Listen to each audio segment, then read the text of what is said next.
Hi నమస్తే welcome to universal talkies. నేను మీ anchor Soumya. సుదీర్ఘకాల విరామణ తర్వాత పెళ్ళి అలాగే హెల్త్ ఇష్యూస్ వల్ల ఎంతో కాలం సినిమాలకి దూరంగా ఉన్న సమంత ఇప్పుడు మళ్ళీ తిరిగి తన యొక్క పాత వైభవాన్ని వెనక్కి తెచ్చుకునే ప్రయత్నంలో ఉన్నారు. అదే ఉద్దేశంలో సొంతంగా తను నిర్మించుకున్న ట్రలాలా ప్రొడక్షన్ హౌస్‌లో భాగంగా రెండవ సినిమాగా తన సొంతంగా నటించుతూ స్వయంగా దాన్ని తీసుకొచ్చిన సినిమానే 'మా ఇంటి బంగారం'. దీనికి దర్శకత్వం వహించింది నందిని రెడ్డి. అలాగే దీనికి రైటర్‌గా వర్క్ చేసింది రాజ్ నెడుమూరి. ఆయన కథ అందించగా నందిని రెడ్డి దీన్ని డైరెక్షన్ చేశారు.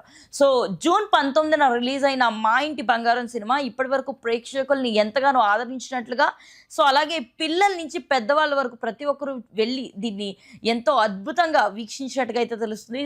చాలామంది పిల్లలైతే సమంత కూడా వాళ్ళ గురించి పోస్టులు పెడుతుంది. నాకు చెల్లుంటే నేను తనని ఇలాగే పెంచుతాను సమంతలా, మా ఇంటి బంగారం లాగా అని చెప్పేసి కొంతమంది చెప్పడం, ఆ వీడియోలన్నిటిని సోషల్ మీడియాలో కూడా పంచుకుంది సమంత.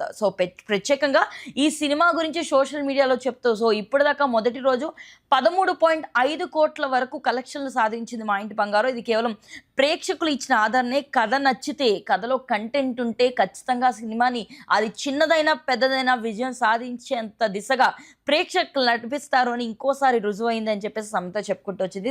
ఇంత గ్యాప్ తర్వాత నేను వచ్చినా కూడా నన్ను ఇలా ఆదరించడం, కథ మిమ్మల్ని ఇంతలా మెప్పించేలా ఉంచడం నాకు ఎంతో ఆనందంగా ఉంది. ఖచ్చితంగా ఇలాంటి సినిమాలు తీయడానికి ఇంకా ప్రాధాన్యత ఇస్తాను. ఇంకెవరైనా చూడకుండా ఉంటే ఖచ్చితంగా వెళ్ళి సినిమాని చూడండి అని చెప్పేసి తను చెప్పుకురావడం జరిగింది. తను ఆల్రెడీ 'శుభం' అనే సినిమాతో ట్రలాలా ప్రొడక్షన్‌లో ఒక సినిమాని తీసుకొచ్చారు. అది కూడా మంచి హిట్‌ని అందుకుంది.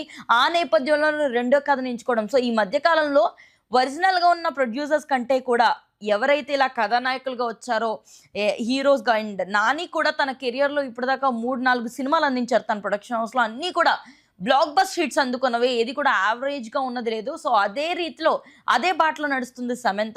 ఇలా సెకండ్ సినిమాను కూడా మంచి హిట్‌గా సంపాదించుకుంది. మరి నెక్స్ట్ రాబోతున్న సినిమాతో హ్యాట్రిక్ కొడుతుందా లేదా అన్నది ఖచ్చితంగా చూడాల్సిందే. మరి ఇన్ని సంవత్సరాల తర్వాత మళ్ళీ సమంతని ఇలా స్క్రీన్ మీద చూడడం, అది కూడా ఒక ఫుల్ ఓరియెంటెడ్ పాత్రలో చూడడం మీకు ఎలా అనిపించింది అన్నది కామెంట్ సెక్షన్‌లో తెలియజేయండి. అండ్ మరిన్ని అప్డేట్స్ కోసం యూనివర్సల్ టాకీస్‌ని ఫాలో అవ్వండి.